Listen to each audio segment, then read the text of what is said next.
Olá, irmãos e irmãs, a graça e a paz do Senhor Jesus. Como é bom estarmos juntos, mais um domingo, mais uma reunião, onde nós nos juntamos, unimos a nossa fé para sermos alimentados pelo nosso Deus, ouvirmos da palavra de Deus. Nós estamos na série de estudos sobre Romanos. Estamos estudando quase que versículo por versículo, né? Estamos caminhando bem, destrinchando, degustando da palavra de Deus. E quero agradecer por você ter parado aí, nos recebido na sua casa, estar assistindo na sua casa, né? Às vezes no trabalho, tem uma pessoa que compartilha comigo que estava assistindo no ônibus, indo para o trabalho. Se você parou para ouvir essa mensagem, eu quero dizer, você será edificado pelo Senhor. A palavra de Deus nunca volta vazia sem cumprir o propósito dela. Então, hoje nós não teremos o momento do louvor, né?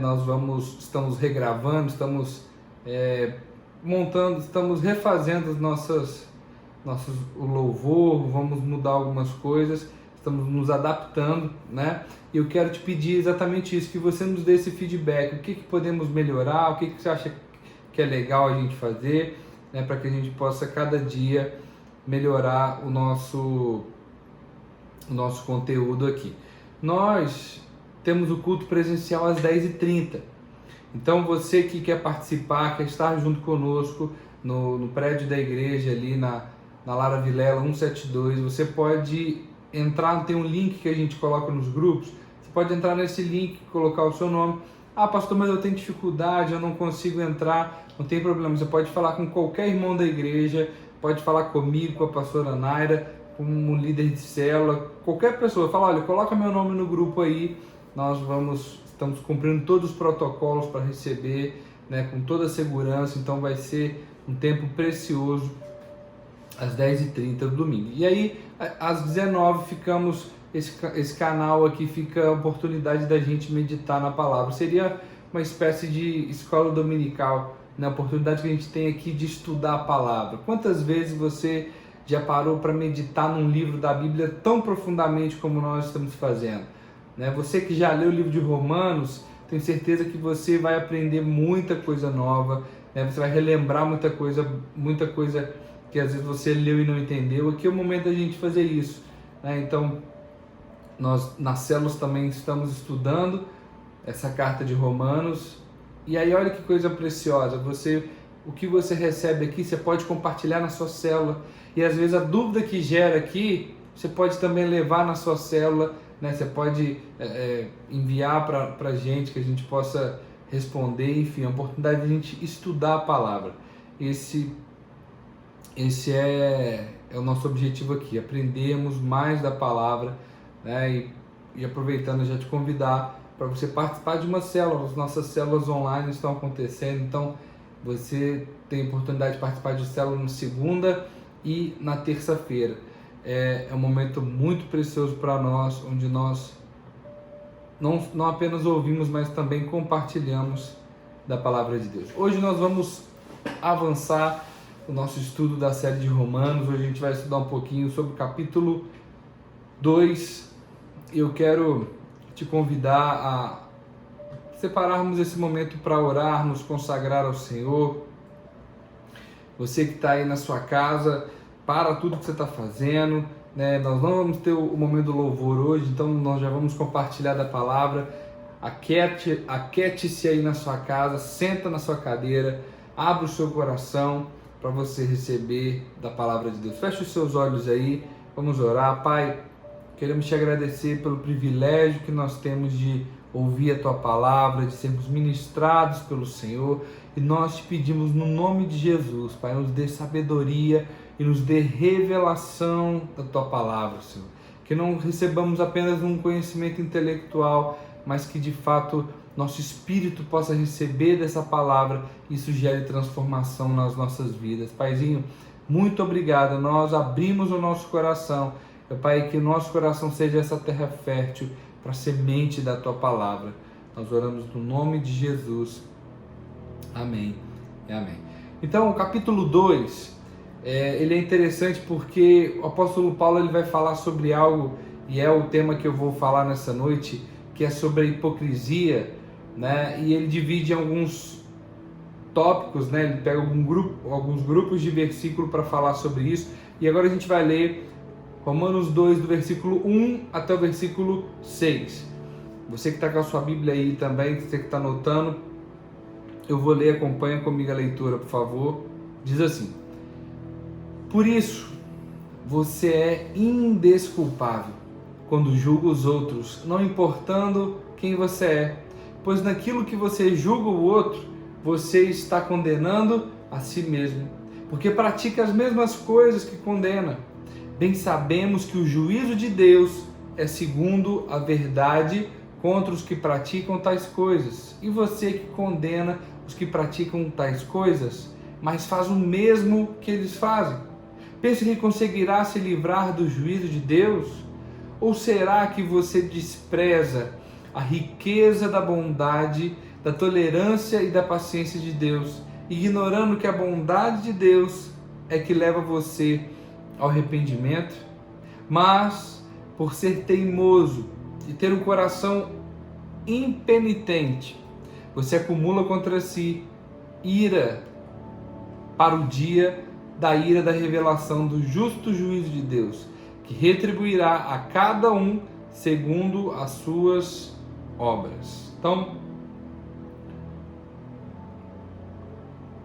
no estudo passado nós vimos que Paulo, ele começa falando aqui, você precisa entender o contexto, né? O apóstolo Paulo está escrevendo uma carta para a igreja que estava em Roma.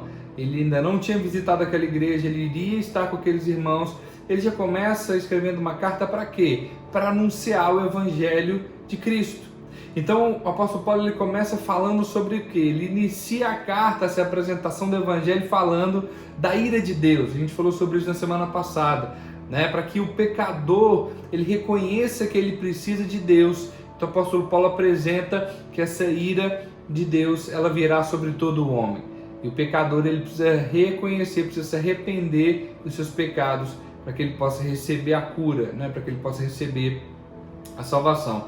A menos que o homem reconheça a sua dependência de Deus, né? Que ele precisa de Jesus, ele não pode ser salvo. E aí Paulo, depois de introduzir, depois de falar da ira de Deus, ele agora vai direcionar a sua mensagem aos moralistas. Quem são os moralistas? Seriam, né, para falar de uma forma bem clara, são os hipócritas. Aqueles que têm um discurso bonito, mas a prática nem tanto. E como é que o apóstolo Paulo, ele começa a falar com esses hipócritas? Versículo 1, volta aí comigo, diz assim: por isso, você é indesculpável quando julga os outros, não importando quem você é, pois naquilo que você julga o outro, você está condenando a si mesmo, porque pratica as mesmas coisas que você condena. Então ele fala aqui pra gente, ele começa a ensinar para nós, o primeiro ponto é que o julgamento de Deus é inescapável. Não tem como se esconder, não tem como escapar, não tem como burlar, não tem como dar um jeitinho. O julgamento de Deus, ele virá para todos, né?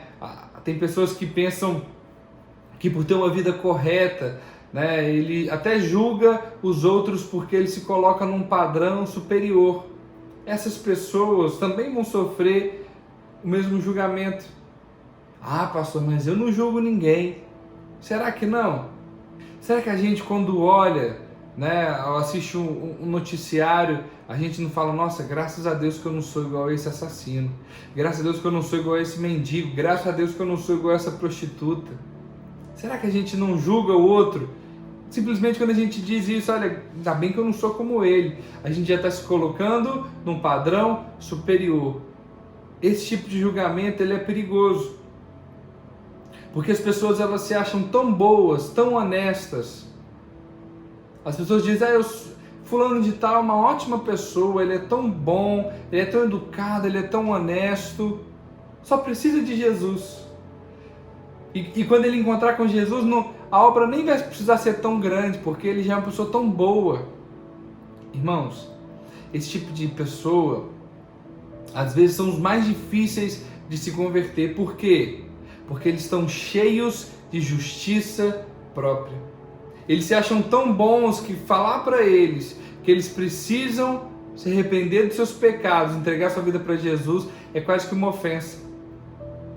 Então o apóstolo Paulo vem dizer que o julgamento ele é para todos. E segundo ponto que ele vai dizer que o julgamento de Deus ele é justo.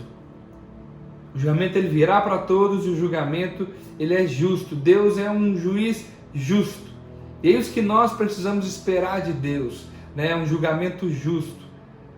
Eu sei que tem pessoas que semana passada eu fui cortar o cabelo e eu vi no bar, eu vi no barbearia, né? O nome que eu queria dizer era barbearia, um burburinho lá, o pessoal conversando, falando, porque fulano de tal, nessa pandemia, se suicidou. Falou de uma pessoa assim, né? E ele falou o seguinte, não, mas suicídio não tem perdão, suicidou, vai direto para o inferno. Ele falou exatamente assim. Não sei se é porque ele sabia que eu era pastor, e eu fiquei pensando, não quis falar nada para não gerar polêmica, mas, irmãos, aonde que a Bíblia nos diz que o suicídio é um passaporte direto para o inferno? Porque pensa, Deus sendo justo, será que ele não leva em consideração a doença mental da pessoa? Que muitas vezes o suicídio ele é consequência de problemas mentais, de depressão, enfim. Deus ele é um juiz justo. Ninguém vai para o inferno sem merecer estar lá. Então, nós temos pessoas que nós amamos, né? E às vezes a gente não sabe o destino dessa pessoa. A gente precisa ter essa convicção, ter essa fé de que Deus é um Deus justo. E ninguém vai para o inferno sem que mereça ir para lá. Outra coisa, nunca diga para ninguém, se você não aceitar Jesus, você vai para o inferno. A pessoa pode até pensar, poxa, mas que Deus é esse que me obriga a adorá-lo, senão ele me manda para o inferno? Não, Deus não manda ninguém para o inferno. Toda humanidade, o homem natural, ele já está caminhando para o inferno. Por isso que a gente fala da conversão, ele já está indo para o inferno. Então Deus ele quer converter o caminho dele, quer mudar a direção desse caminho. E quando ele aceita Jesus, ele entrega a sua vida para Jesus, o caminho que ele estava indo para o inferno, Deus muda, converte, ele passa a ter uma outra direção, outro caminho. Mas no versículo 2 de Romanos capítulo 2, versículo 2, diz assim: bem sabemos que o juízo de Deus é segundo a vontade contra os que praticam tais coisas. Versículo 16, vamos ler também o 16, que diz: no dia em que Deus, por meio de Cristo Jesus, julgar os segredos dos homens. Então aqui o apóstolo Paulo está falando sobre esse julgamento, preste atenção, Deus vai julgar tudo. Por isso que ele começa a confrontar os hipócritas, porque às vezes a aparência é muito boa, mas Deus sabe do nosso secreto. Deus sabe os nossos segredos mais sombrios, mais guardados, o segredo que você nunca contou para ninguém, Deus sabe. Então Deus vai julgar todas as coisas, até aquilo que os homens guardam em segredo. Alguns fazem as claras, mas tem alguns que fazem em secreto, e Deus vai julgar todas essas coisas. E o terceiro ponto que o apóstolo Paulo começa a falar aqui é que o julgamento de Deus ele é imparcial. O que é isso? Deus ele é imparcial. E aí Paulo por que ele está falando isso? Porque ele começa a fazer essa comparação com os judeus. Ele está falando especificamente para os judeus, mas representam todos que são religiosos. Ele tá dando uma palavra, ele está dando uma direção, ele está dando um ensino para aqueles que se achavam melhores. Porque os judeus são a nação escolhida pelo Senhor. Mas o apóstolo Paulo fala que Deus ele é imparcial. Mais uma vez, como eu disse, ninguém vai para o inferno sem que mereça estar lá. E aí ele vai começar a falar sobre isso, falar sobre a hipocrisia, sobre a religiosidade do versículo 17 ao 24, ele vai falar um pouquinho disso, e é nesse ponto que a gente vai entrar. Diz assim, versículo 17: mas se você diz que é judeu, confia na lei e se gloria em Deus, se você conhece a vontade de Deus e aprova as coisas excelentes, sendo instruído na lei, se você está convencido de que é guia dos cegos, luz dos que se encontram em trevas, instrutor de insensatos, mestre de crianças, tendo na lei a forma da sabedoria e da verdade. Olha agora, presta atenção. Você, pois, que ensina a outros, não ensina a si mesmo? Você que prega que não se deve roubar, você rouba? Você que diz que não se deve cometer adultério, você adultera? Você que detesta ídolos, rouba os templos? Você não se gloria na lei, desonra a Deus pela transgressão da lei? Pois, como está escrito, o nome de Deus é blasfemado entre os gentios por causa de vocês. Então, o que é a religião? A religião, a palavra religião significa religar. Religar o quê? Religar o homem a Deus. Quando o homem cai, o homem peca no Éden, quando Adão ele peca, a morte que ele sofre ali é a morte espiritual, é a separação de Deus. A religião ela veio exatamente para religar o homem a Deus. Só que muitas vezes a religiosidade nos afasta de Deus, nos distancia de Deus. O que nós precisamos nos nossos dias, irmãos? Nós precisamos de um relacionamento íntimo com Deus, íntimo com o Espírito de Deus, o Espírito Santo nos guiando em todas as coisas. Nós não precisamos de um livro de normas, a gente não precisa de um livro de regras, um código de conduta, né, para determinar como deve ser o nosso comportamento. Nós precisamos do Espírito Santo habitando em nós e nos guiando em toda a verdade. Nós não precisamos de cerimônias de purificação, não precisamos mais fazer rituais de purificação. O que nós precisamos é de uma experiência pessoal com Jesus Cristo. Sabe, é caminhar com Jesus, nos relacionar com Jesus, é termos o cheiro de Jesus, de tanto que nós andamos com Ele. E um crente religioso, ele pode estar domingo após domingo no culto. Ele pode ter carteirinha da igreja, ele pode participar da célula, né? Ele pode fazer muitas coisas e ainda assim estar distante de Jesus. Então a religião, a religiosidade, ela nos afasta de Deus. E qual é a característica do religioso? E aí é o tema da nossa mensagem hoje, é nós termos esse alerta para que nós não nos tornemos os religiosos de amanhã. Você acha que Judas, ele foi o traidor desde o início? Claro que não. Judas, ele deixou com que o diabo entrasse no coração dele, e ao longo da caminhada do discipulado com Jesus, Judas foi permitindo esses pensamentos de Satanás até o ponto que ele decide trair Jesus. Então o religioso, muitas vezes ele nem se acha religioso. Ele acha que ele está muito bem, ele acha que ele está abafando. Só que nós precisamos dessa exortação, precisamos desse sinal de alerta, dessa régua para medir a nossa conduta, para vermos se precisamos mudar ou não. E quais são as características do religioso? Primeira, o religioso, ele confia no nome exterior. O que é isso? Ele se gloria de pertencer ou participar da igreja tal. Ele acha que por ele ser membro da igreja, de uma denominação, ele é salvo por isso. Irmãos, eu amo a igreja metodista, eu gosto muito da igreja metodista. Mas terão muitos metodistas no inferno, como terão muitos batistas no inferno, muitos assembleianos. Não é porque são membros de igrejas que são salvos. Não é porque você é membro de uma igreja que você é salvo.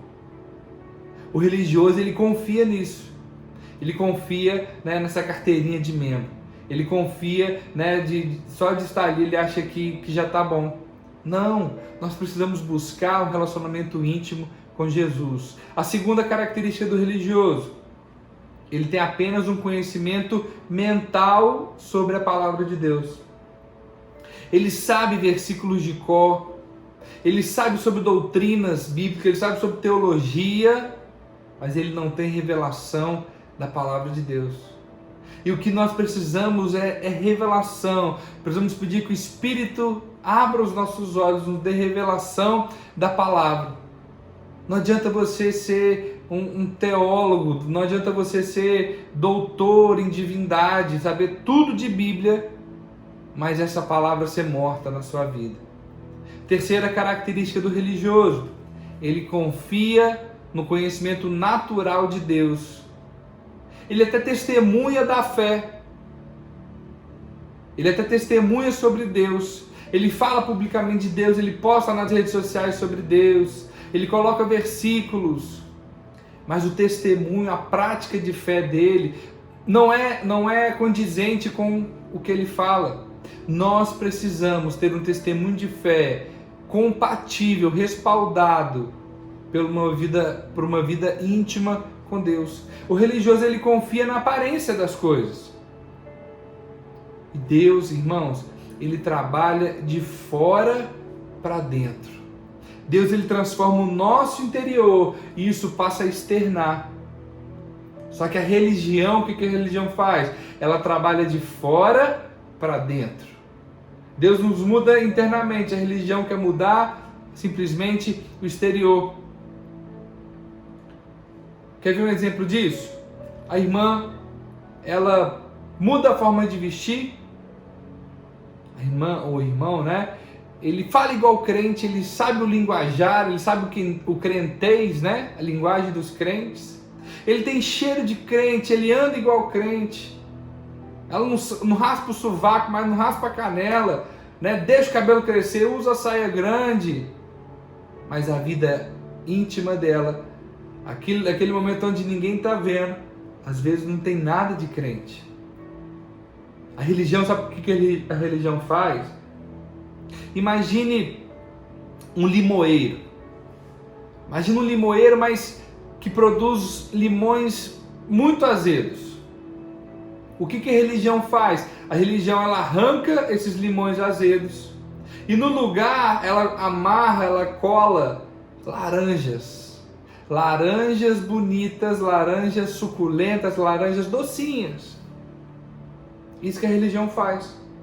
Quando você olha de longe, parece até um pé de laranja. Você olha de longe, parece que tem fruto ali, parece que tem laranja para comer. Só que quando você chega perto, a laranja está podre. E com o tempo, aquelas laranjas vão cair e vai nascer limões azedos novamente. Por quê?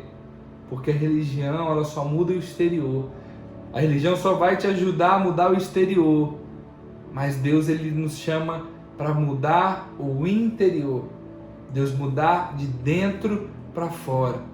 E aí essa é a hipocrisia da religião.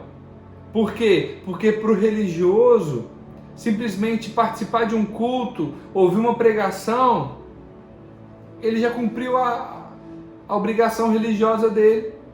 Irmãos, existem pessoas que são viciadas em pregação. Ela assiste como mais um entretenimento. Eu vou ouvir uma pregação de um pastor que eu gosto. A religião, ela confia na justiça própria.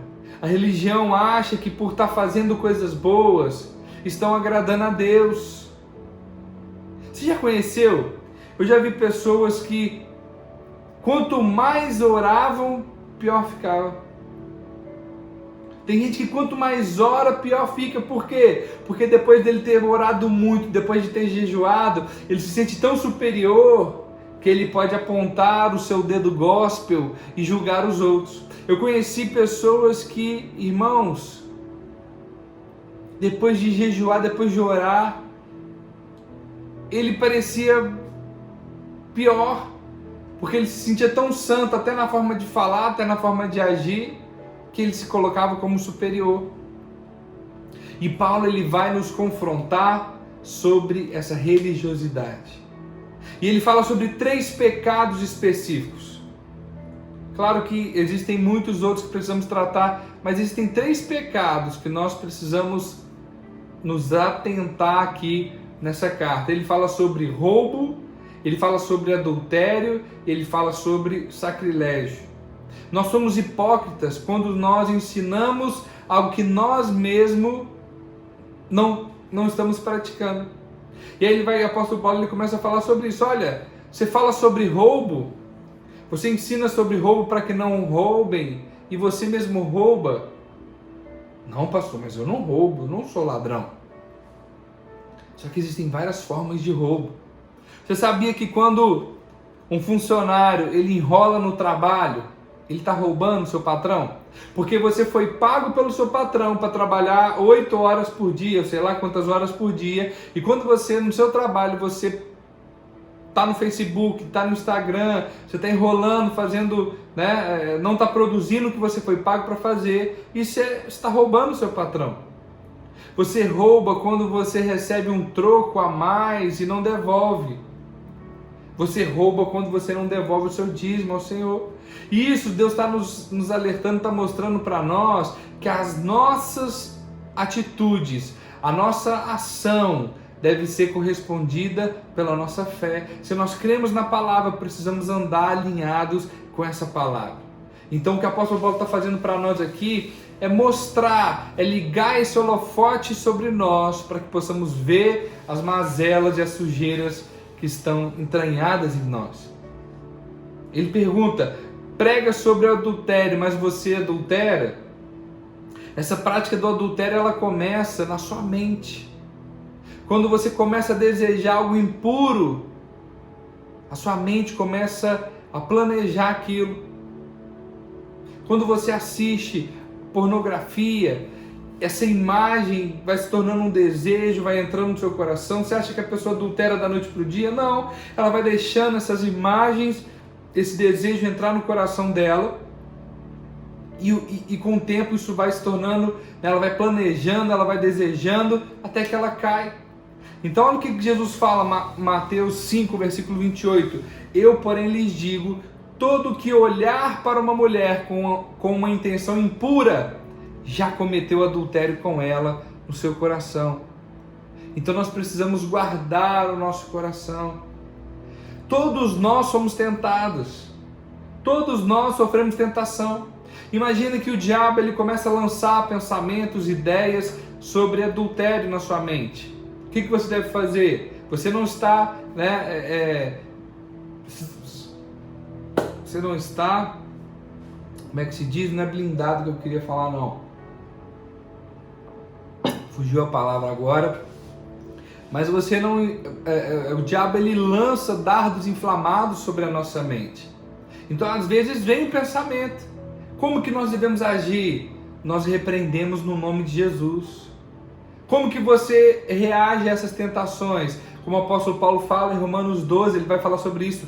Olha, não vos conformeis com este século, mas transformai-vos pela renovação da vossa mente. Então o que Jesus está ensinando para nós? Olha, o segredo está na mente. Como que o adultério começa? Na mente. A pessoa começa a desejar, pensar, imaginar coisas. E Jesus está dizendo, já cometeu pecado. Por quê? Quando você começa a alimentar isso na sua mente, é questão de tempo você cair. Por isso que o apóstolo Paulo está falando, olha, renova a sua mente. Vê essa tentação, vê esse pecado, veio uma ideia de roubo, veio uma ideia de mentira, veio uma ideia, de fofoca. O que você faz? Renova a sua mente com a palavra, não está repreendido esses pensamentos. Pega um texto da Bíblia, vai ler, começa a declarar a palavra de Deus. É isso que nós devemos fazer. Porque a hipocrisia, ela vai parecer, a hipocrisia da religião, ela parece muito bonita exteriormente.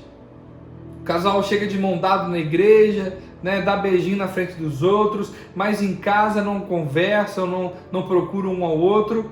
Então, o apóstolo Paulo está nos alertando contra essa hipocrisia da religião. Irmãos, Deus não nos chamou para mudar simplesmente o exterior. Deus ele nos resgatou para mudar o interior. Amém? Ele fala também que desonra a Deus pela transgressão da lei. Vocês não possuem uma vida coerente, é o que o apóstolo Paulo está dizendo.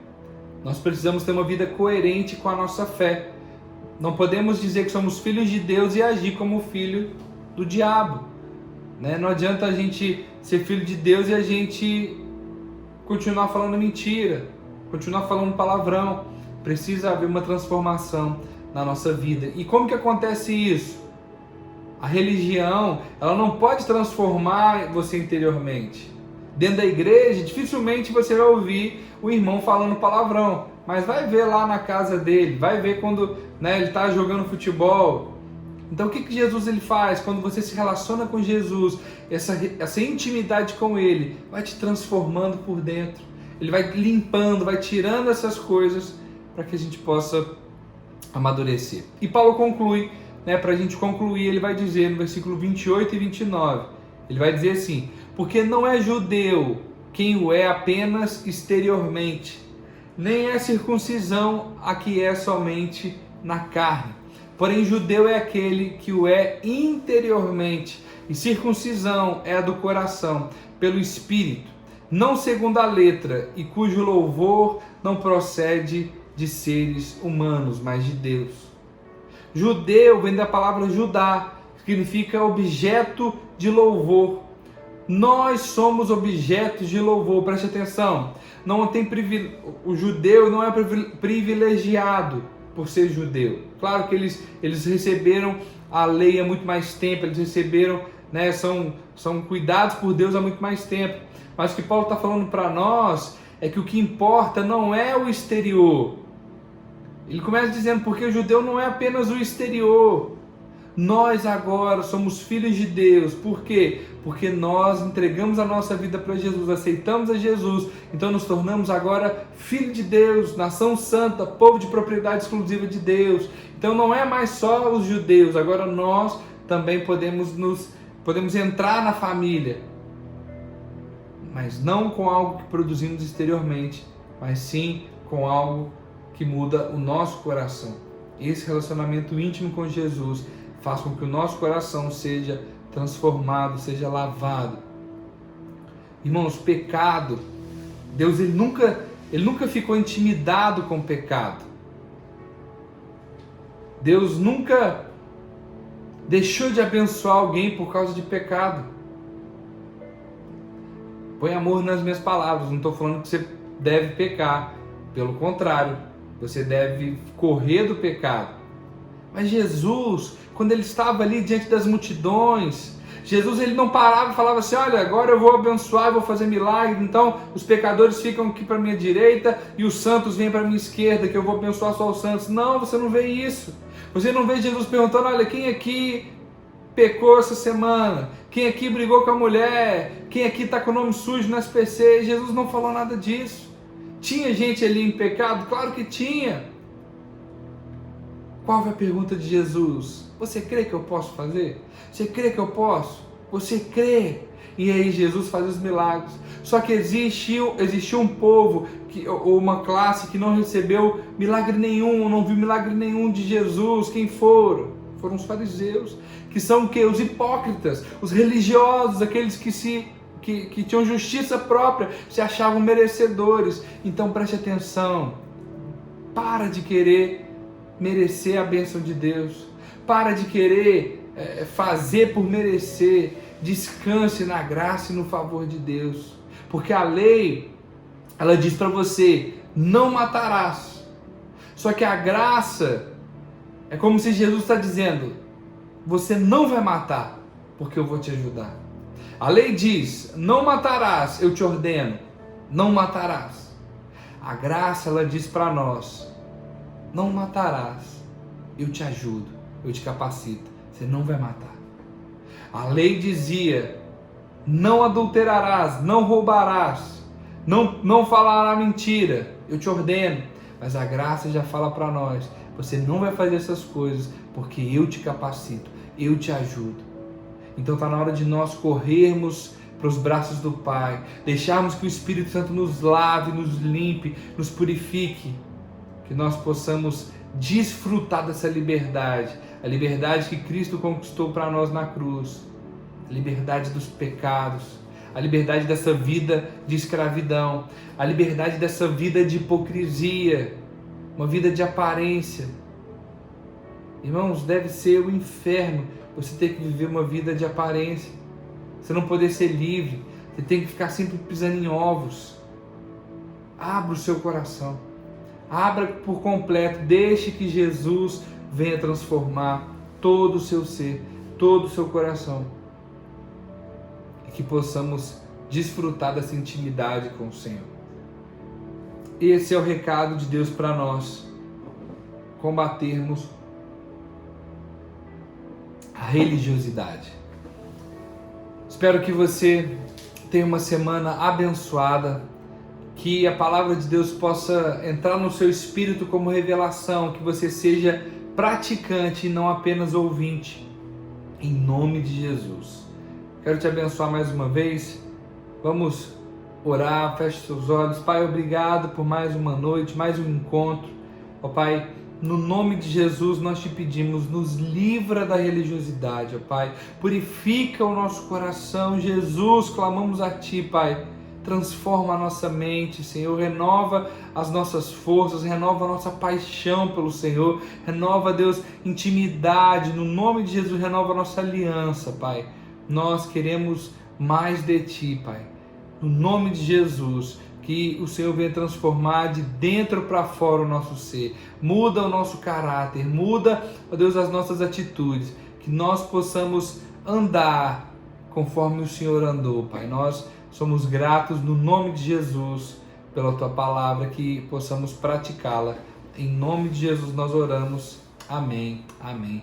Deus te abençoe. Até a próxima. Vá em paz.